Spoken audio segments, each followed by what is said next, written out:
To be a great stock pundit, Mr. Secretary. Earlier this morning, before the pause, he put out a message saying it's a great time to buy, and here we are.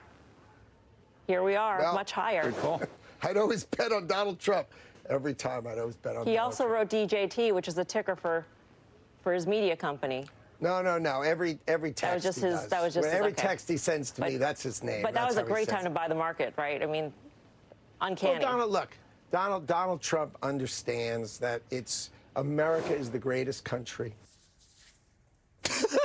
Well, maybe he does and maybe he doesn't, but you can actually go to jail for doing something like that, and people have. Only if we actually still have law enforcement capabilities Correct. in place that are trying to catch people breaking the law, which it's not clear we do at this moment, right? We actually saw the Trump administration come out and basically say, we are no longer going to be enforcing crypto fraud, right? We're not going to be looking for that. We're not going to be prosecuting that. Golden age of white-collar crime, bring it on back. Yeah. Exactly. Yeah, and I got to imagine, though, also, when the history of this period is written, and I don't know, I have no insider information myself, we're going to find out some stuff about some trades that people were making who got wind of certain things happening. But Catherine just said something really important about, kind of tongue-in-cheek about rule of law.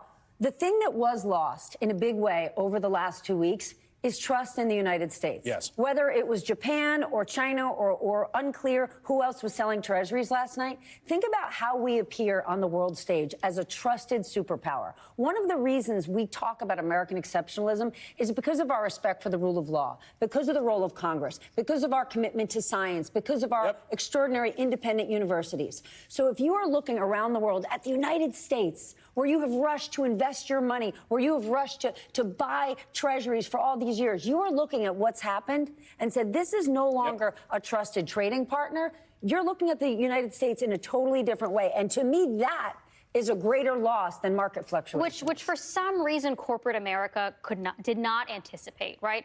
They thought capitalism, strong capitalism just means low corporate tax rates, not rule of law, not enforcing crimes, enforcing fraud. Yeah. It's almost like having an enormous inheritance that you're just given that you then squander. It's kind of like that, Catherine McDowell and Stephanie Ruhle. Thank you very much. Coming up, where were you when Donald Trump announced his cave on his own trade war? Well, Trump's top trade representative got the news during a congressional hearing, and boy, was that awkward. That's next. So what are you thinking? I'm thinking about our honeymoon. What about Africa? Safari. Hot air balloon ride. Swim with elephants. Wait, can we afford a safari? Great question. Like everything, takes a little planning. Or put the money towards a down payment. On a ranch.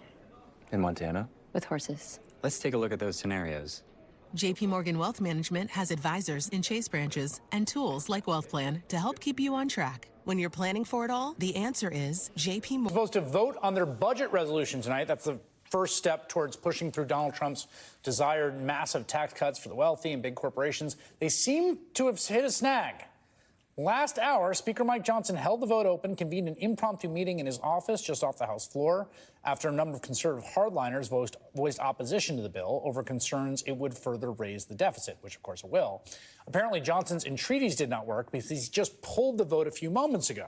Congressman Joe Neguse is a Democrat of Colorado. He's the assistant Democratic leader, serves on the Rules Committee. He joins me now. Congressman, good to have you. So what is your understanding of what just happened?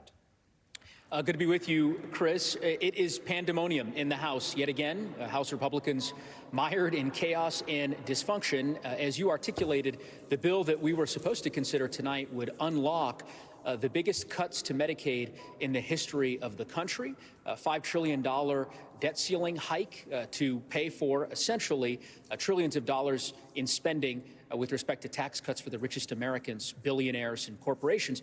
But apparently those cuts weren't draconian enough for some members of the Freedom Caucus. And so it sounds as though that they have an impasse in terms of House Republicans and Senate Republicans. We'll see where this ends. But regardless of the language that they ultimately land on, I can assure you that it would be a disastrous outcome for the American people if this bill in its current form were signed into law. So we know that when they first started this process, right, that they had this instruction of the House Energy and Commerce Committee to basically take a hard look at Medicaid, right? And, $700 billion, enormous cuts to Medicaid. But what I'm hearing from you and my understanding of the shape of this is that's not enough. Like, they're going to do that one way or the other. They're going to take an enormous axe to Medicaid, but that there's a bunch of folks in the caucus who want way more than that. Is that basically where things stand? You've hit the nail on the head. Precisely, Chris. I mean, as you know, $880 billion in Medicaid cuts are slated in this bill, in the House bill, the instructions, and that did not change with respect to the Senate resolution. But according to the House Freedom Caucus, they would like to do even more.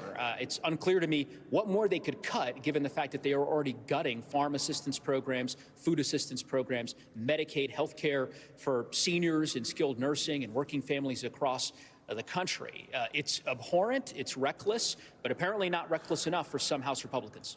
Just another thing for people to understand here, again, correct me if I'm wrong, because I haven't tracked the math day by day, but even with the $800+ billion in cuts to Medicaid, the whole thing still doesn't pencil out. Like, it's still going to blow out the deficit, right? They're still like, this is an enormous deficit-busting bill, even with the cuts that they've agreed on. Precisely right. And it's quite rich, right? I mean, I've heard for years my House Republican colleagues lecture us and lecture the country on the House floor about fiscal responsibility. They now put forward a bill that's arguably the most fiscally irresponsible budget that the modern Congress has ever considered. It would completely blow up the deficit, again, all to pay for tax cuts for billionaires. And the fact that they are doing that while a recession looms because of the president's ridiculous trade war and obviously the tax hikes that he's pursuing by virtue of the tariffs that he's announced makes it even more incoherent. It's a nonsensical policy. But again, if past is prologue, it appears as though this is going to continue for the foreseeable future. All right, Congressman Joe Neguse, thank you for joining us on the short notice. Appreciate it. Thank you, Chris. Democratic Senator Raphael Warnock is with me next. Don't go anywhere. Business owners across the country are already feeling the pain of the tariff game as they anticipate a surge in prices across the board, costs they will have to either eat or pass on to customers. And the tariffs are causing headaches for small business owners. Georgia small businesses and farmers are bracing for international retaliation for the tariffs. Cherie Dunn Reynolds owns a print shop in Henry County. She got an email from one of her distributors from China after President Trump issued the 54% tariffs on Chinese goods. Reynolds will now have to pay more for shipping costs and says she'll have to pass these costs to her customers. It's just heartbreaking. And we need our leaders to fight for us. We need the lawmakers to demand that something different happens. They know for a fact that we cannot survive this, and they don't care. Joining me now is Senator Reverend Raphael Warnock, Democrat of Georgia. He's a member of both the Finance and Banking Committee. Senator, it's great to have you on the program. Great to be here with you, Chris.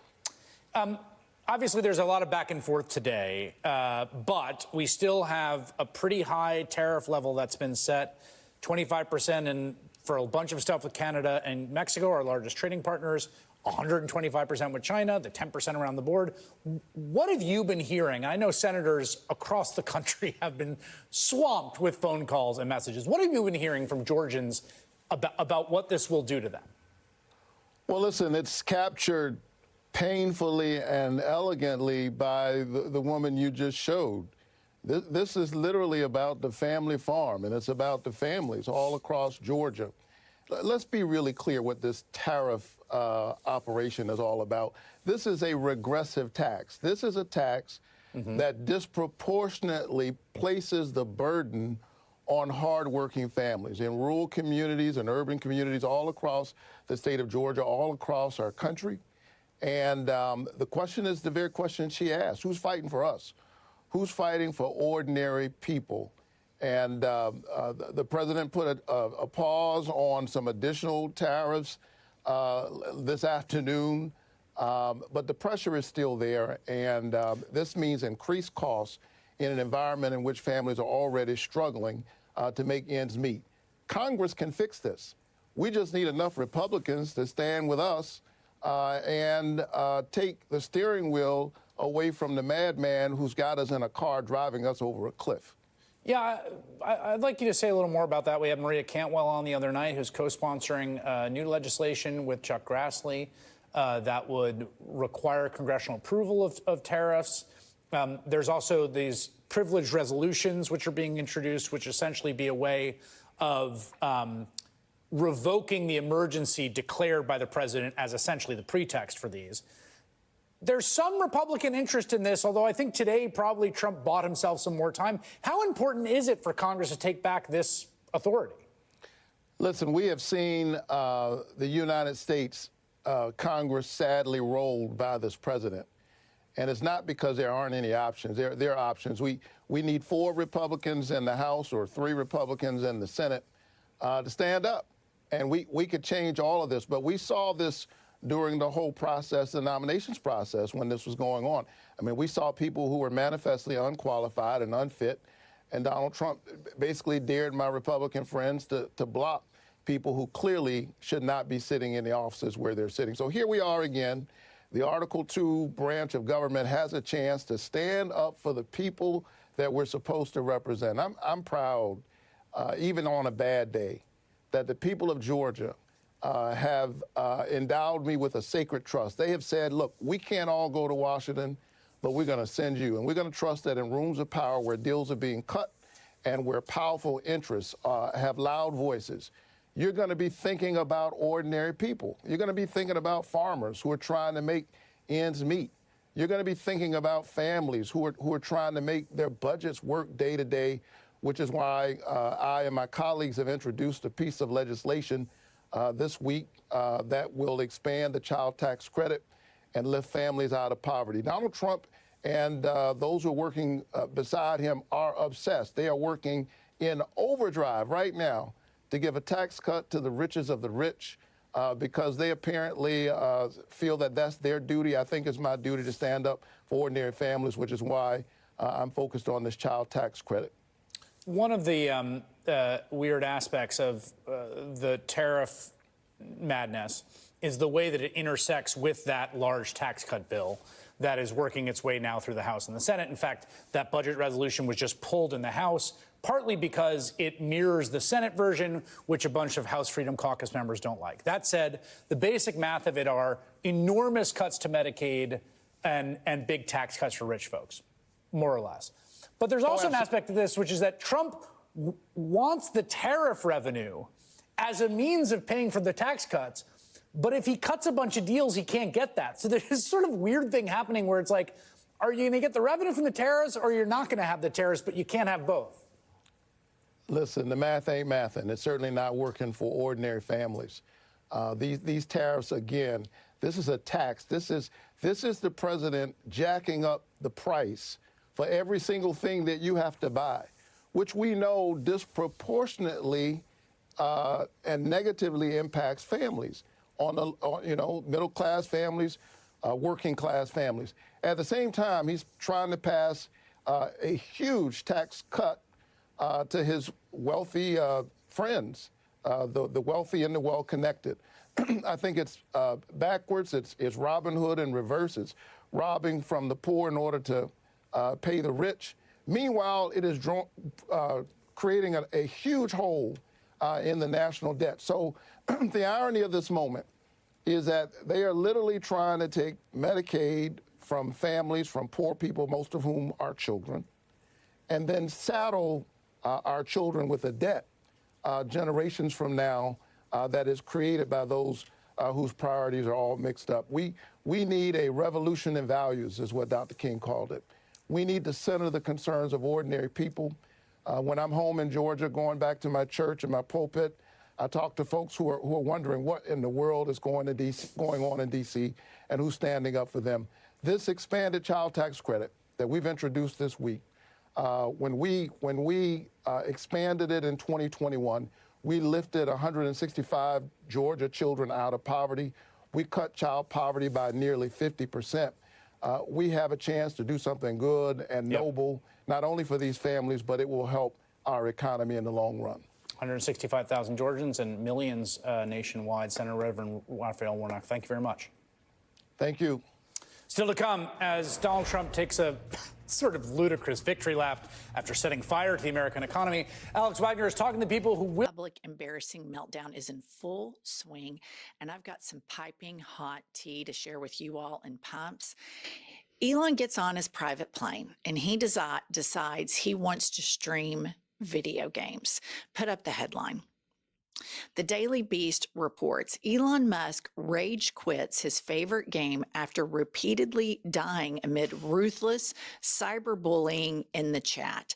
The Doge chief was predictably terrible at the game, but that was the least of his problems. Less than 5 minutes into the stream, a player logged on and asked Musk if he could, quote, please jerk off Mr. Trump so he dies of a heart attack. It only got worse from there. For the next hour and a half, Musk sat stony-faced, silence, and blasted techno music while dozens of users with names such as Elon is a pedophile and Elon Musk is pathetic repeatedly spammed the chat to tell him, caps locked, you have no friends and you will die alone. And you will always feel insecure and it will never go away. And what I have to say about this is these gamers are fighting for democracy more than anyone in Congress. This is the way. These are thin-skinned, emasculated, broken, dumb men that have gamed the system their whole lives. He even tries to cheat at video games. He is completely not respected in the video game community, and he shouldn't be respected in this entire world, and he should be treated like this all day, every day, relentlessly, because he is a Nazi that wants to destroy the United States of America. Good on the gamers. I love you. My oldest son is a huge gamer. He sent linking on a bunch of the big disastrous tariffs on like the whole world, including like Madagascar and the island with the penguins. He announced today he's not just maintaining, but increasing his tariffs on China, which is one of our largest trading partners. And among the Americans who will almost immediately feel the pain are farmers, because China buys a lot of their product and will slap tariffs on in response. Alex Wagner has been doing amazing reporting on the impact of Trump's policies on the ground, went to North Carolina to talk to former farmers about Trump's tariffs and what it means for their future and their livelihood.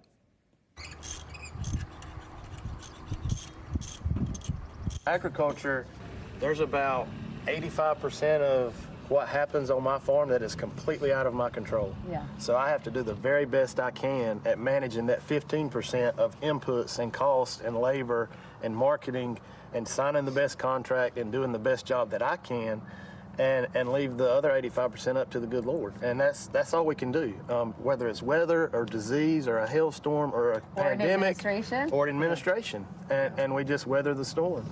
It's kind of a wait and see game. I mean, I think the main thing is not to overreact and get too nervous. I mean, stay the course. That's what's helped us, you know, all of these generations of farmers stay in the course and doing what we do best and being efficient, not spending money when we don't need to spend money, and just keeping our you know, ears open and eyes open and being able to pivot when we can.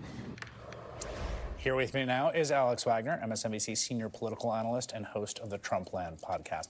I loved those quotes because I think it's actually a profound insight, like a genuinely profound insight, and also like explains a lot of why a lot of folks are like, yes, you know, we're just going to sort of see where it all goes. I think, you know, it was interesting being in Clayton, North Carolina yesterday as, you know, Wall Street's melting down. The financial world is flipping out. Investors are calling Trump. People can't get through.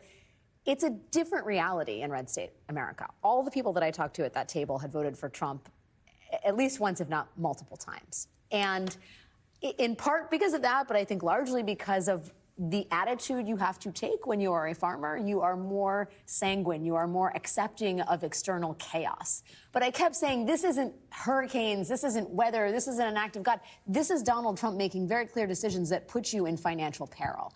And it's not just that they sell their, you know, goods to China. It's that they need farm equipment. They need lots of supplies that are manufactured in China. And they've already spent that money, Chris. The way it goes with the commodities trade is you've already put the money in the ground for the seed, the fertilizer, the equipment, the labor. They just got to hope come harvest time that they can sell it at a decent price and don't lose money. And Trump has thrown all of that up in the air, right? But what's so interesting, I think, is the empathy they feel with him insofar as the project of correcting a trade imbalance that they see has been decades in the making, the kinship they feel with him in his political project to break things and upend the status quo, and the fundamental and unspoken belief that if it all does go to hell in a handbag, as it did in 2018, Donald Trump will make sure they are made whole. So I'm speaking of the bailouts that were offered, the money, the assistance that was granted to farmers in the last Trump trade war with China in 2018.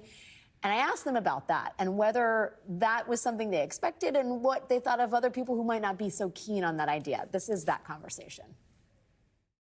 The assistance that the president put in place after the last tariff increase basically erased the financial gains from that tariff increase, which I think left a lot of people scratching their heads like, well, why are we doing this to begin with? Do you feel the same way? I feel like in the last trade war, we kind of went through the short-term pain, and I'm wondering where the gain was, maybe. We kind of came out of it in a little bit of turmoil. I think some people have not forgotten that, and they're saying, well, you know what? The people that voted to put this president in office, this is your guy. And if this is your guy, you got to roll with the policies he enacts. And, like, why should the rest of the country that didn't vote for him be bailing out farmers? That's right. And they're also, those same people oftentimes demand that farmers address climate change and farmers adapt different technologies. And we have responded in spades with soil health initiatives, cover crops, using less inputs to produce more on less land with less water and higher labor costs. But those same people that make those demands are not willing to pay the cost for the American products in the store. They will buy the cheaper imported products that have much lower, their daily wage rate are less than what we have to pay an hour for our H-2A workers that are coming in. And the disparity when you're having somebody tell you how to do what you do best for a living and then not be willing to pay for the demands that they're making is laughable. We're fighting with one hand tied behind our backs because we're having to meet the regulations that are imposed to produce the quality food and address all of these other social issues we may or may not be responsible for. But at the same time, we're not seeing a return in the marketplace because American products are too expensive. And that's the tragedy of the American farmer is we produce the best and we meet the demands and we step up to the plate. But the consumer, when they go to the store, they're looking for the best deal and the best value. It's the system that they had take issue with is the broader landscape for American farming in a global economy. And it's, I think, because of this decades-long feeling of inequity, that they'll basically go along with whatever Trump is trying to do to correct that imbalance.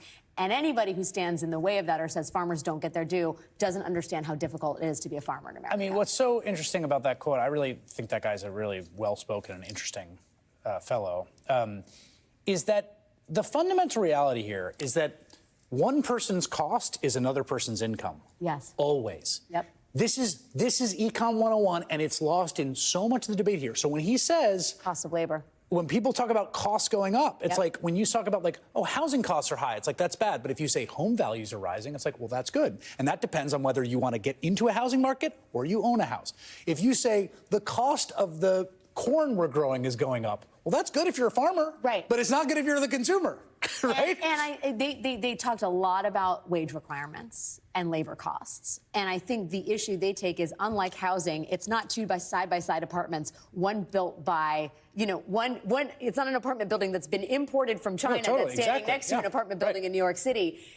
They are competing in the global marketplace in a way that other commodities are not. Totally, but what's so crazy about this whole thing is we just had this whole election where everyone's consensus view, and I was there, I didn't lose my mind, was like prices are too high. And I asked and now we've come out of it, and it's like, Americans, we got to get over this obsession with cheap stuff. It's like, we just did this. I was there every goddamn night.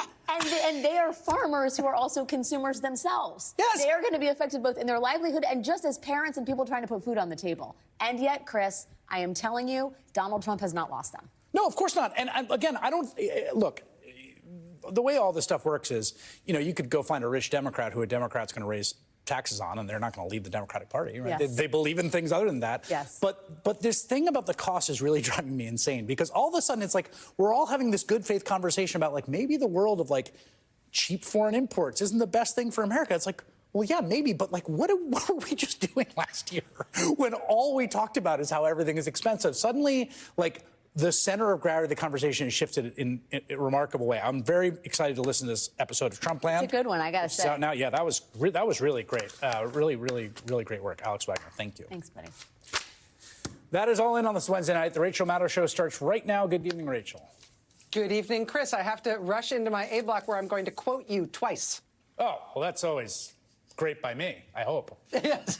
So stay tuned to have yourself reflecting back to you. Here it comes. Nothing I love more. Oh, here we go. All right, here we go. Thanks, June Home, for joining us this hour. Really happy to have you here. You know what tomorrow is? Tomorrow's Friday Eve. Hang in there.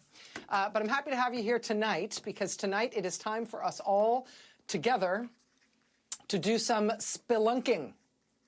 That's right. It is time together to explore some caves. Following this weekend's big protests, more than 1,400 protests in all 50 states, some of them in big cities like Chicago and New York and Washington, D.C., each of those topping 100,000 people at simultaneous protests. It was crazy. After that big show of resistance to Donald Trump's presidency and what he's doing to the country, tonight, interesting news out of Washington, interesting news out of Congress. Tonight, Republicans in the House had expected to pass their budget blueprint for the whole government, for all the spending in the government. Republicans, of course, control the House. They only need a majority to pass it, so they can pass it just on their own party's say-so. But just within the last hour or so, they have had to pull that tonight because Republicans in the House apparently don't have support to get it done. So they have canceled their budget vote tonight, expecting that it would have failed had they put it up. And again, they can pass it only with their own members because they have a majority in the House. They've canceled that vote tonight. They may try again in the morning. We shall see. Meanwhile, in the wake of those demonstrations this weekend, we've also got some new polling in from Quinnipiac University, which essentially validates the criticism of Trump that we saw on display in such large numbers this weekend. The big protests this weekend were on Saturday. This latest Quinnipiac poll was in the field on Thursday, Friday, Saturday, and Sunday. Actually, Thursday, Friday, Saturday, Sunday, Monday. So it overlapped in time with these demonstrations. But this poll is a nationwide poll of how the American public is feeling about Trump and how he's doing as president. From the results of this poll, you'd almost think they just polled the demonstrators because what people were saying in the streets and at state capitals and on the National Mall on Saturday is pretty much in keeping with what the public at large was telling pollsters who were in the field at the same time. Here's what I mean. Quote, do you approve or disapprove of the way Donald Trump is handling his job as president? Disapprove by a margin of 12 points. Do you approve or disapprove of the way Donald Trump is handling the federal workforce? Disapprove by a margin of 13 points. Do you approve or disapprove of the way Donald Trump is handling foreign policy? Disapprove by a margin of 14 points. Do you approve or disapprove of the way Donald Trump is handling the economy? Disapprove by a margin of 15 points. Do you approve or disapprove of the way Trump is handling trade? Disapprove by a margin of 16 points. All right, well, how about this one? How about his signature issue, a thing that he actually did run on when he campaigned for president, a thing he really most wants to be associated with, the policy that he most wants you to identify with him and his name. Do you think, American public, do you think it is a good thing, his signature issue? Here's the way the question was phrased. Thinking about the short term, do you think President Trump's tariffs will help or hurt the U.S. economy? The proportion of Americans who say Trump's tariffs gonna help, 22%. The proportion of Americans who say Trump's tariffs will hurt us is 72%. So by a 50-point margin, Americans believe that Donald Trump is deliberately hurting us with his big signature policy idea of these genius tariffs. By a 50-point margin, Americans say what he's doing is hurtful to us deliberately. Which brings us to what I mentioned at the top, our spelunking expedition together this evening, our exploration of caves. The incident of Donald Trump caving today that's getting the most attention, understandably so, is his panicked cave, his panicked U-turn on tariffs. you know, for all his famed and supposed attention to the stock market, I got to tell you, Donald Trump has been very happy to preside over huge off-the-cliff plunges in the stock market repeatedly. In fact, in history, if you look at the Dow Jones, if you look at the 10 largest single-day point drops in the Dow in history, of the 10 worst point drops ever on the Dow, Donald Trump was the president for 9 of those 10 days. Some were in his first term, some were this past week with the tariffs debacle. Yeah. He was president for 9 of the 10 worst one-day point drops on the Dow. And you might say there's, you know, the takeaway message there is, wow, why would any Wall Street person, any business person, anyone with a single share of stock, anyone with a retirement account, why would any of those folks ever support this particular person for president? Reasonable question. But the other takeaway here is about him, and not just how good or not he is for stocks. The other takeaway here, I think it's fair to say, is that he doesn't much care about tanking the stock market all the time. It's like a day that ends in Y for him. He's famous for doing it. What happened today that was different? After all his remaining tariff threats went into effect at midnight last night, what happened today was not that the stock market tanked. It did at the beginning of the day with the tariffs in place, but that's, again, normal for a day with Donald Trump at the wheel. What was different today was not that the stock market tanked again, right? It was that the bond market tanked at the beginning of the day. And you don't have to know that much about the markets to know that when things go crazy economically, and even sometimes when things just go crazy in other ways, people rush to put their money somewhere safe. And for decades, for the entire span of America's global economic dominance, the safe place that people have run.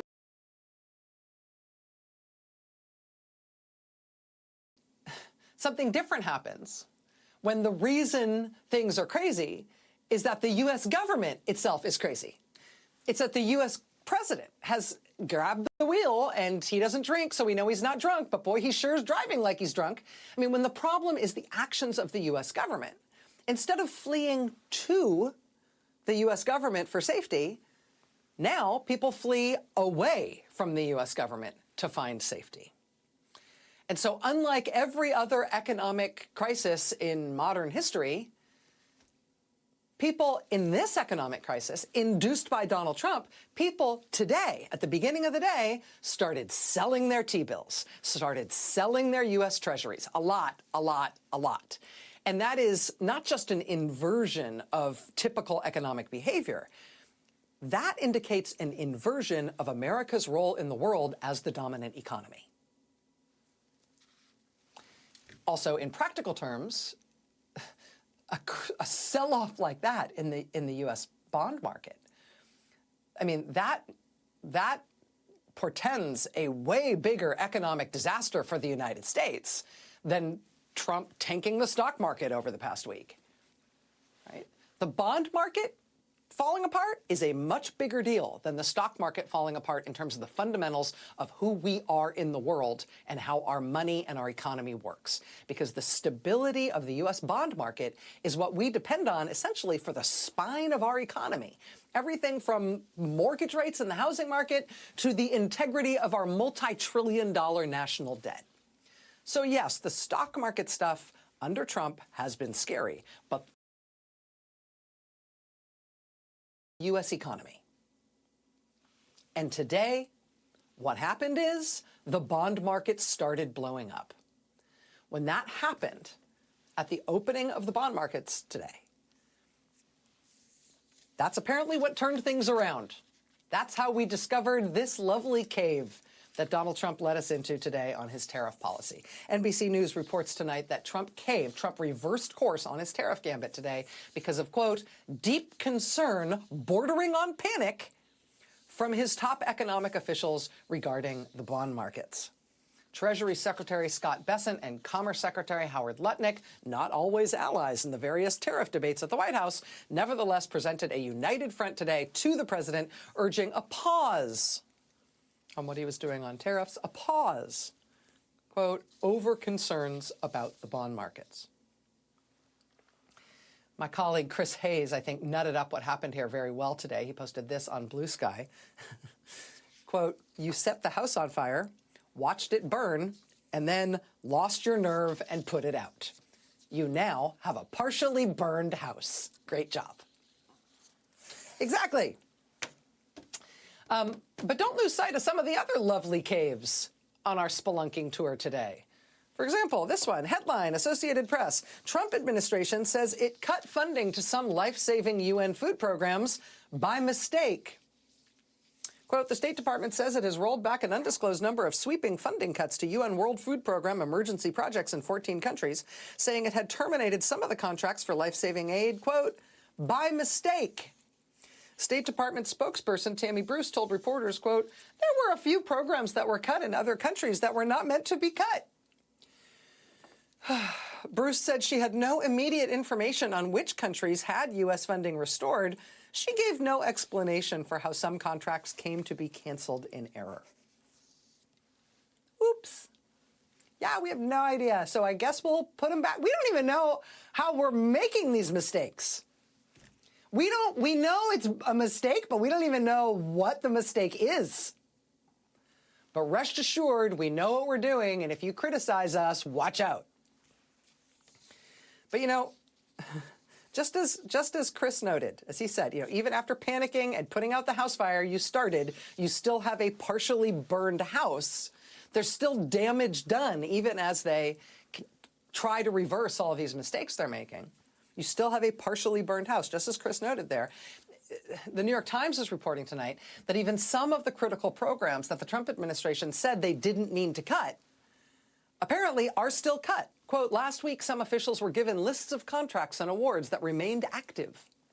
But by the weekend, many of those projects had been axed. Then on Tuesday, yesterday, some of the programs were restored with little explanation. But now, still, the administration has, quote, slashed many of the programs it had pledged to preserve.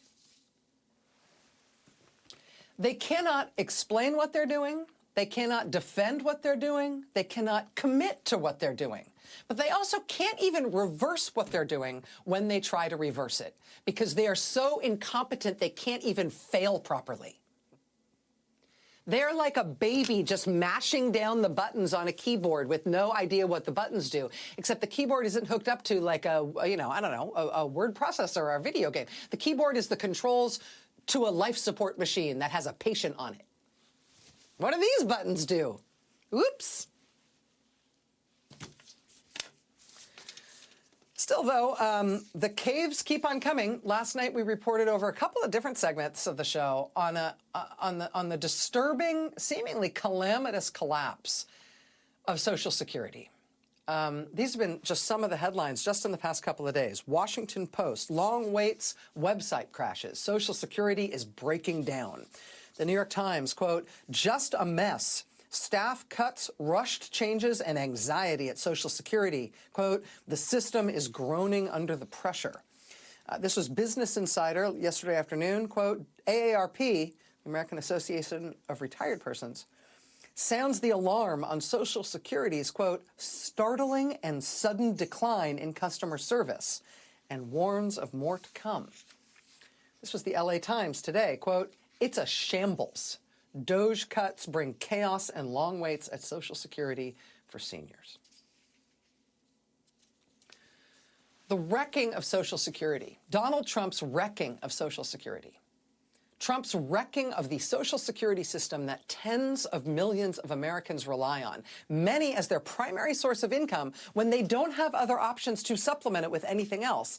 It is just a practical and moral catastrophe. It also ought to be a political catastrophe for those who have brought this on the American people. The failings at Social Security are now finally becoming the focus of press coverage.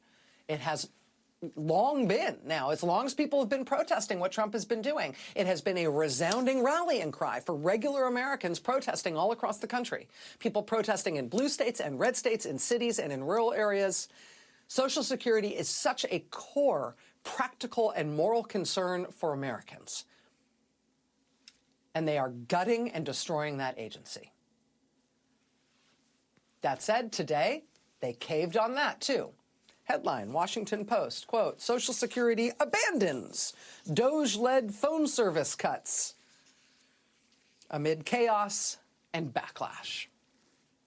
The shift amounts to a wholesale retreat by Musk's team and the Social Security leadership in their bid to dramatically curtail telephone access to services. After the Trump administration announced last month that the Social Security Administration would, quote, scrap many of its claims services over the phone, Social Security beneficiaries began lining up at field offices across the country, clutching driver's licenses and asking if they must prove who they were in person. Phone wait times ballooned and the agency's website started crashing almost daily under a crush of panicked callers and visitors. Besieged by angry constituents, lawmakers demanded that the administration end the chaos. Now, after nearly a month of chaos and backlash, the Doge plans are dead. According to an internal memo obtained by the Post, plans to force people awarded retirement, disability, and Medicare benefits to set up direct deposit payments online or in person have been canceled. Those applying for benefits can also continue the process by phone without the need to go online or visit an office in person. That's according to a Monday memo from the acting deputy commissioner of the agency to the acting commissioner. Starting Tuesday, emails and training started to go out to field staffers, informing them that they won't have to curtail phone service after all. Managers told other employees verbally in meetings that the proposed changes were dead. One Indiana field office employee said, quote, so back to where it always was. What a waste of our time. Quote, the shift amounts to a wholesale retreat by Elon Musk's Doge team in their bid to dramatically curtail phone access to services. Their new system would have removed a phone option in place for years, which has come to be a mainstay for the 73 million Americans who rely on Social Security for retirement, survivor, and disability benefits and Medicare claims. So, caving. Yes, they are caving on this part of what they are doing to Social Security. Right?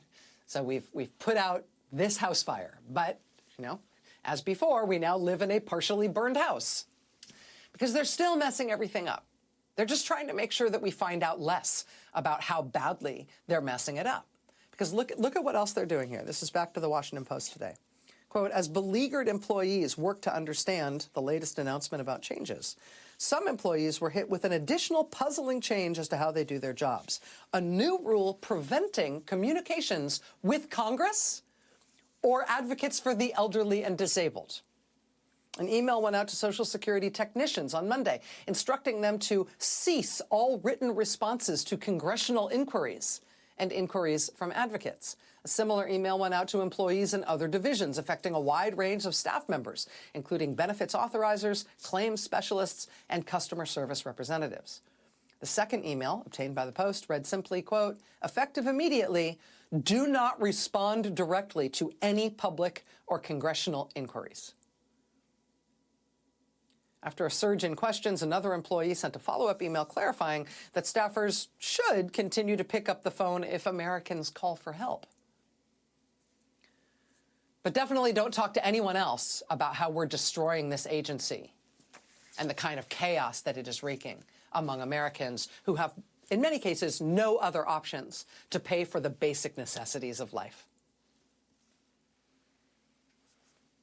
Oh, well, I guess we're going to fix this one part that people have really been squawking about. But definitely don't answer any questions from Congress. Definitely don't answer any questions from anybody trying to make the system work. Don't pick up the phone. You know, pushback works. Pushback is the only thing that works. It's not like they're going to do good stuff if we start ignoring them, right? When left to their own devices, things get very, very bad very quickly. Pushback works. It's the only thing that does. But even when they cave in response to pushback, they still are messing up new stuff all the time. Luckily, I will say, the appetite for pushing back against them in the country appears to be growing and not shrinking.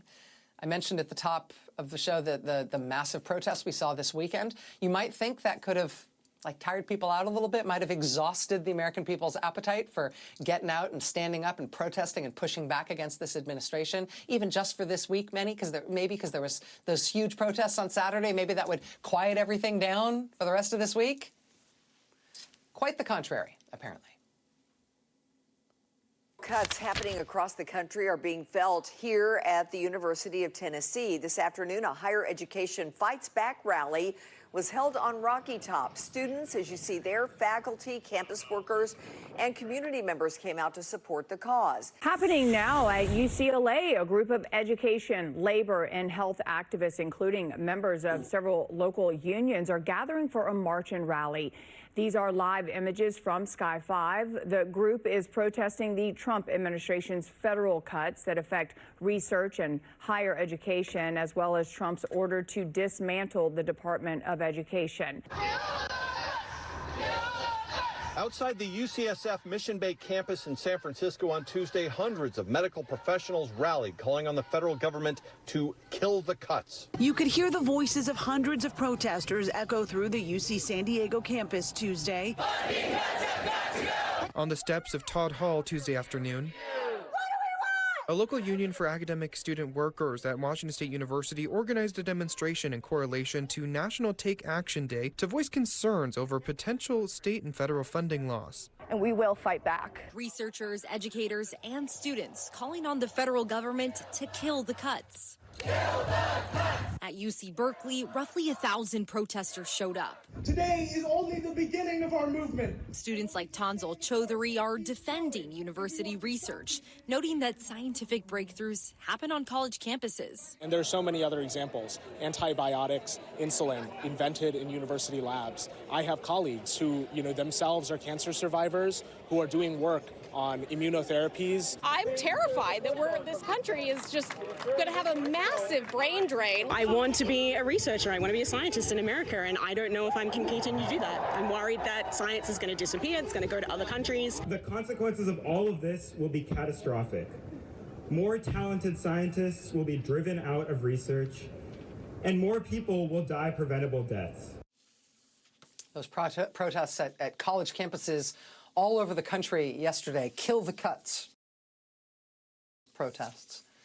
This was Democratic Minnesota Governor Tim Walz last night, not in Minnesota, all over the country yesterday. Kill the cuts protests. This was Democratic Minnesota Governor Tim Walz last night, not in Minnesota, that's held by a Republican congressman named Bob Latta. Bob Latta is not holding town halls in his Ohio district, so Democrats will do it for him. Democrats are meeting with his constituents instead. In this case, nearly 2,000 people came out in Lorain, Ohio last night for a town hall with Democrat Tim Walz. Pushing back matters. I mean, if you do fight, you don't always win.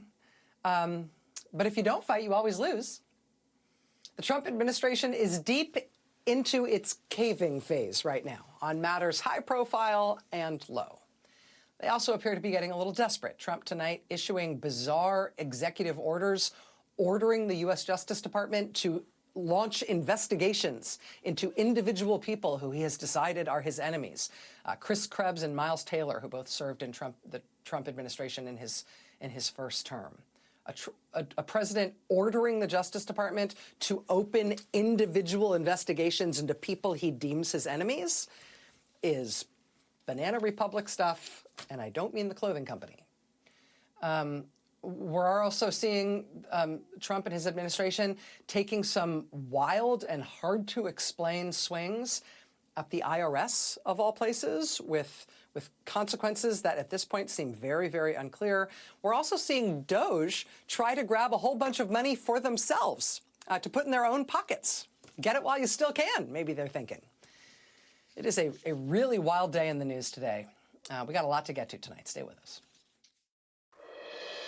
Tries to cheat at video games. He is completely not respected in the video game community, and he shouldn't be respected in this entire world, and he should be treated like this all day, every day, relentlessly, because he is a Nazi that wants to destroy the United States of America. Good on the gamers. I love you. My oldest son is a huge gamer. He sent me this story, and I have to say, my heart to the gaming community. Goals, you kids have balls. The kids are okay. You know, he is so insecure and thin-skinned. He is probably still reeling from this. And it makes me so happy because he's a cheater. And you have to think, this was a man that could have ridden off into the sunset, and he has destroyed his businesses, his reputation. And I truly believe, I mean, he is hated around the world, and he is going to die alone, and it just makes me so happy. Okay, and then Musk is just mystified. He just is so clueless as to why people hate him. Put up this tweet. So Doge designer tweets, many car companies, but protests are only against Tesla. Many billionaires, but protests are only against Elon Musk. Many departments, but protests are only against Doge. Elon Musk retweets it with comment, good question, and then the thinking emoji. Okay. If a man really hated ads, here's what he would do. Retweets it with comment, good question, and then the thinking emoji. Okay, you dumbass dipshits. I'm going to spell this out for you like you're 2 years old. Nobody likes Elon because he is a Nazi. He doubled down on a back-to-back Heil Hitler. And he is a welfare queen that came over to the United States of America on shady visa groundings, gets over to the United States of America, starts getting subsidies. His companies are about to go bankrupt. He gets bailouts. He is a taxpayer-funded billionaire. And then he's doing shady shit with these companies, and they're under investigation. And instead of tucking his tail between his legs and marching his ass into court, he pays off a man that wears clown makeup all day, every day, who's a convicted felon, and he gets into the United States government, and then he starts saying, I'm going to take away Social Security because I think it's a Ponzi scheme. When all of these working class Americans that voted for these two dipshits paid into it all of their lives, and at the end of that agreement is they're supposed to get their money back. This guy is evil. This guy is diabolical. He's a perpetual victim. He's a titty baby. These MAGA men are the weakest, whining, pathetic human beings I have ever seen.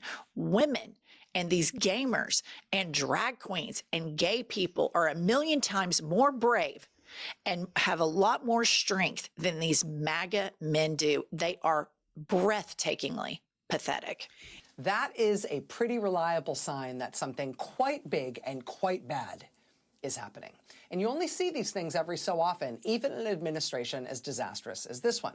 For example, there were the senior prosecutors who resigned after the Justice Department ordered them to drop the corruption case against New York City's mayor. There was the longtime official who resigned from the Treasury Department after people working for the president's top campaign donor demanded access to the most sensitive payment systems in the whole U.S. government. There was the top official for vaccine safety in the whole U.S. government who said he would not give Robert F. Kennedy Jr.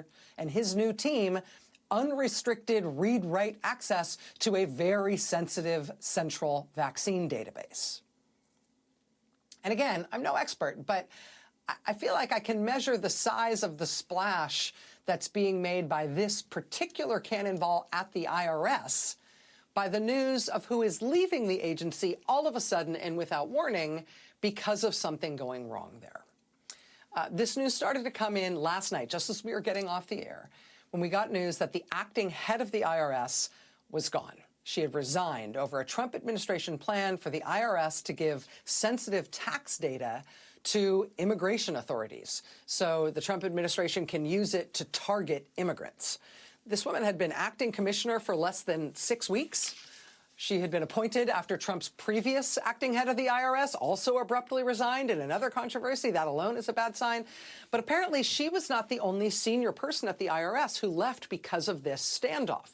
The New York Times then reported that the IRS's chief financial officer, the IRS's chief of staff, the IRS's chief risk officer, all have also resigned in recent days. Same with the IRS's chief privacy officer. The top lawyer at the IRS was also reportedly demoted recently as this plan to use tax data to target immigrants was starting to come together.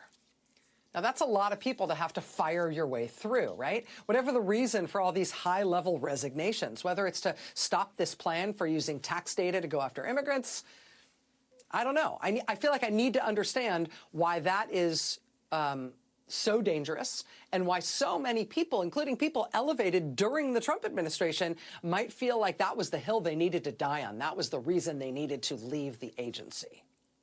So I have questions about that. The other thing going on, happy April, happy tax season, is that they appeared to just be also kind of wrecking the IRS wholesale in the same way they've been taking apart the Social Security Administration. And I understand the implications of that for Social Security, right? It means disabled people and old people are not going to get the checks they need that pay their rent and pay for their food and pay for their medicine. And in some cases, that's the only income they have. That's why the dismantling and the wrecking of the Social Security Administration is such a five-alarm moral fire for everybody, a five-alarm moral fire for everybody in this country who has a drop of empathy or understanding as to our obligations as citizens to people who have paid into Social Security and deserve those benefits and deserve not to be messed with. I get it at the Social Security Administration. At the IRS, we are seeing a similar kind of wrecking ball start to level that administration. I mean, the Trump administration is cutting a quarter of the people who work there. That has implications, among other things, in terms of how much tax revenue is expected to be brought in by the IRS.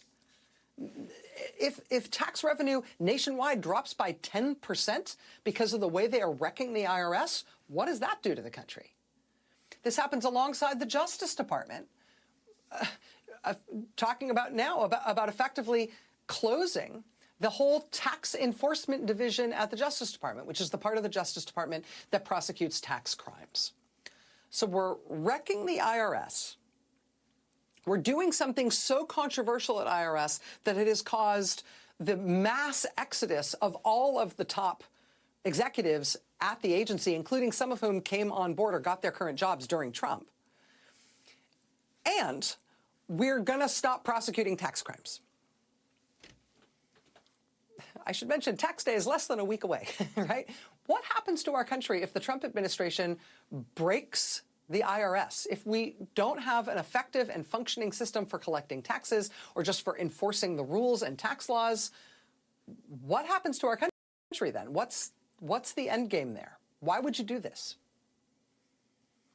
Joining us now is Nina Olson. She's executive director of the Center for Taxpayer Rights. She previously served as the National Taxpayer Advocate of the United States, which is an independent organization within the IRS. Ms. Olson, thank you very much for being with us tonight. I really appreciate you taking the time. Thank you for having me. So I'm no expert in these matters. I am an interested observer watching these things, just as a layperson reading the news and trying to understand it here. I have to ask if you feel like I'm focusing on the wrong things, if I'm being unduly alarmed by some of the things that I'm seeing in the news that to a tax professional such as yourself maybe should seem more benign. No, I think this is unprecedented. First, the attack on tax return information, the confidentiality of it. If there's one thing that all IRS employees and executives know, it's to keep that information confidential. Taxpayers file their returns with the expectation that the IRS is going to abide by the law, which says tax return information is confidential unless Congress has carved out an exception.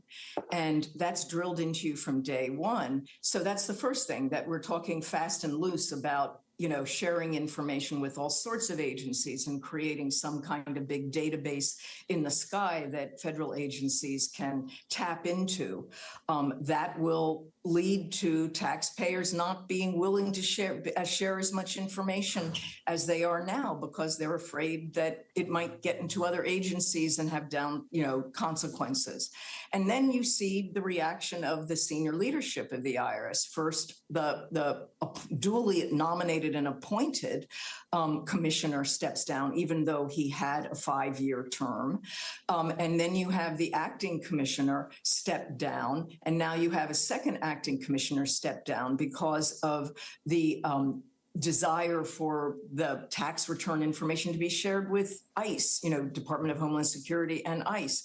And it's not just the chief risk officer who stepped down or the chief privacy officer, but the head lawyer in the IRS who opines on and interprets the section of the Internal Revenue Code that deals with confidentiality. She has also stepped down. So the legal expert on this provision that is under attack has stepped down. On this point of confidentiality and, I mean, the seriousness with which this has been greeted by senior IRS personnel. I mean, when Nixon tried to weaponize the IRS commissioner at the time refused. Even Nixon didn't try to, Saturday night massacre the IRS and go through person after person and after person to get his way. Even he was rebuffed here. With all of these people resigning, with the confidentiality concerns that you describe, I feel like, again, just as a layperson looking at this, the immediate next place I go here is to the law. Because as far as I know, the confidentiality of tax information isn't just a nice thing that we like because it encouraged people to pay their taxes because they believe they can trust the government to keep all their data safe. I mean, violating the confidentiality of tax information is illegal, isn't it? It's criminal. It's a criminal violation. It's criminal. And, you referenced, Nixon. A lot of people focus on the enemies list, but the other thing that happened that led to the current statute was that the Agriculture Department in the 70s asked for the tax returns of every single farmer in America. And that led to 2 or 3 congressional hearings, a huge outcry, like, why do you want this information? And that's what led to Congress enacting Section 6103, clawing the ownership, if you will, the decision-making about how to keep, who gets tax return information. They put it squarely in Congress's hands and said, it's confidential unless we pass an exception to this, rather than the president being able to decide. Up to 1976, the president got to decide. Nina Olson, Executive Director of the Center for Taxpayer Rights. Thank you for your time tonight. Thank you for your clear speaking on this. This is, I think, an intimidating topic for a lot of people because we all get intrinsically fearful when we start thinking about the IRS. The destruction of it, though, the dismantling of it is a totally different matter, and you've really helped me understand it better. Thanks for being with us tonight. Thank you. I will also say that, to the extent, as Ms. Olson says, this is a criminal matter to violate the confidentiality of tax information, of sensitive tax information. Anybody in the Trump administration, any Trump administration official who's considering sharing tax information in a way that violates the law, that makes this a crime to do it, you should know that Donald Trump is not going to be president forever. And the statute of limitations for most crimes is, in most cases, about 5 years. So maybe you're counting on not getting prosecuted for doing this, for breaking these laws about the confidentiality of tax information because you think Donald Trump's president, so who's going to prosecute you? Donald Trump won't always be president, and if the statute of limitations hasn't run, somebody else will. We got a lot more to come tonight. Stay with us. Lines in the last couple of months, but for sheer bang for your buck, for the ultimate combination of and that characterizes the current Trump administration, I think it's hard to top this story, which you will remember, about Elon Musk's Doge kids from Wired magazine. Headline: Doge teen owns Tesla.sexy LLC and worked at startup that has hired convicted hackers. Quote, a young technologist known online as Big Balls, who works for Elon Musk's so-called Department of Government Efficiency, or DOGE, has access to sensitive U.S. government systems. Security experts tell Wired that the 19-year-old's professional and online history call into question whether he would pass the background check typically required to obtain security clearances. Yeah, good times, right? Do you remember where you were when you learned that America's most sensitive government computer systems and databases were in the hands of Big Balls? Wired was also first to report that another young member of Mr. Musk's Doge team had direct access to treasury systems that are responsible for nearly all payments made by the U.S. government. Wired reported that he had the ability not just to read the information in those systems, but to write and modify information inside those systems, which potentially gave him the power to modify and delete files to cut off payments at will. It was Wired that figured out that Trump administration officials appeared to be lying to Congress and possibly lying to the courts when they claimed that that Doge guy never had that kind of read-write access to the systems. Wired was at the forefront of identifying the young engineers who Musk was bringing in to dismantle the government, and they have been at the forefront of reporting out exactly what those guys have been doing. Stories have proliferated about the chaos inside the Social Security Administration, for example, the increasing problems that Social Security recipients have been having accessing their benefits. Wired has reported exactly who from the DOGE team is inside the Social Security building and how their plans for a rushed, ill-planned rewrite of the entire Social Security system's computer code could crash the entire operation. The weird, chaotic, nihilistic, frightening confluence of politics and technology and tech bro oligarch culture in this administration means that Wired magazine has turned out to be really the perfect outlet to cover some of the scariest stuff in this moment. And now today they have something new. Headline: U.S. DOGE service agreement with Department of Labor shows $1.3 million fee and details its mission. Quote, an unsigned agreement between the U.S. DOGE service and the Department of Labor, obtained by Wired, calls for the Labor Department to reimburse DOGE up to $1.3 million. The contract apparently specifies that that $1.3 million would be for the work of 4 DOGE employees over an 18-month period. Wait, we're paying Wired calculates that, quote, paying DOGE an estimated $1.3 million for the services of 4 employees over that time span would establish an implied annualized pay of about $217,000 a year, which is over $20,000 more than the maximum salary for any career civil servant. So under this contract being reported by Wired, the Labor Department, the U.S. Department of Labor, would have the privilege of paying over $1 million to the DOGE kids, paying the DOGE kids for their acts of dismantling the U.S. Labor Department. They're dismantling the U.S. Labor Department and taking some of its budget to pay themselves, more than other civil servants are allowed to get paid. One of the reporters who broke that story joins us next. Tim Marchman have this scoop today. Quote, DOGE has spent the last few months ripping through the government, gutting agencies and pushing out tens of thousands of federal workers in an effort, Elon Musk has said, to eliminate waste and fraud. As part of this plan, Musk has previously stated that DOGE staffers would cost taxpayers nothing. But now Wired has discovered what appears to be like a bill for services-ish, in which the U.S. Labor Department is apparently expected to pay $1.3 million to DOGE employees for their work. As Ms. Feiger and Mr. Marchman report, quote, this $1.3 million figure and previous Wired reporting about DOGE salaries tells a different story. Joining us now is Leah Feiger. She's senior politics editor at Wired. Ms. Feiger, thank you so much for being here. I appreciate your time. Thank you so much for having me.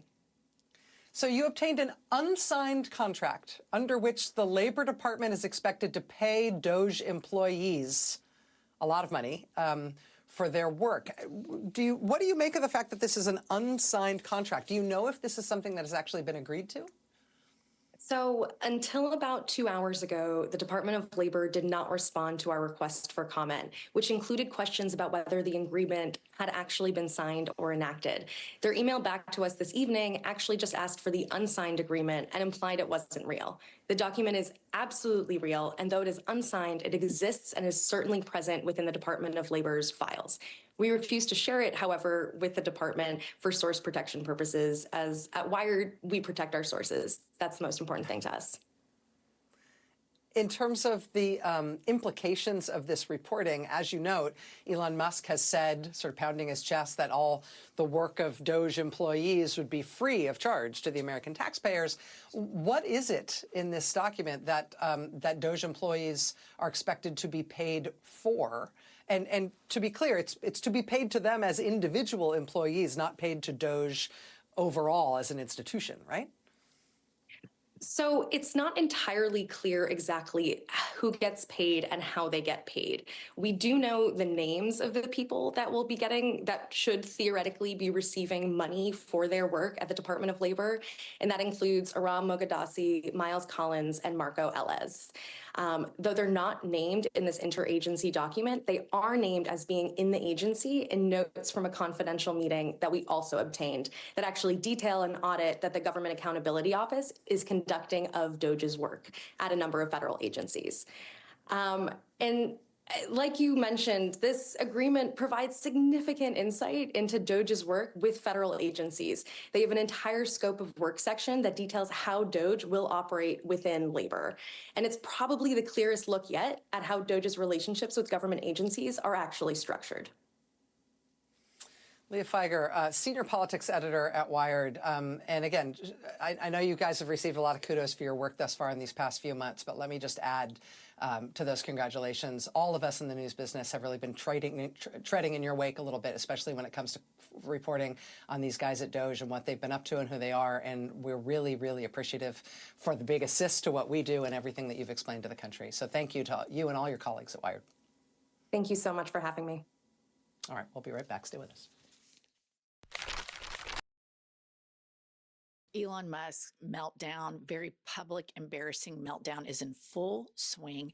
And I've got some piping hot tea to share with you all in pumps. Elon gets on his private plane and he decides he wants to stream video games. Put up the headline.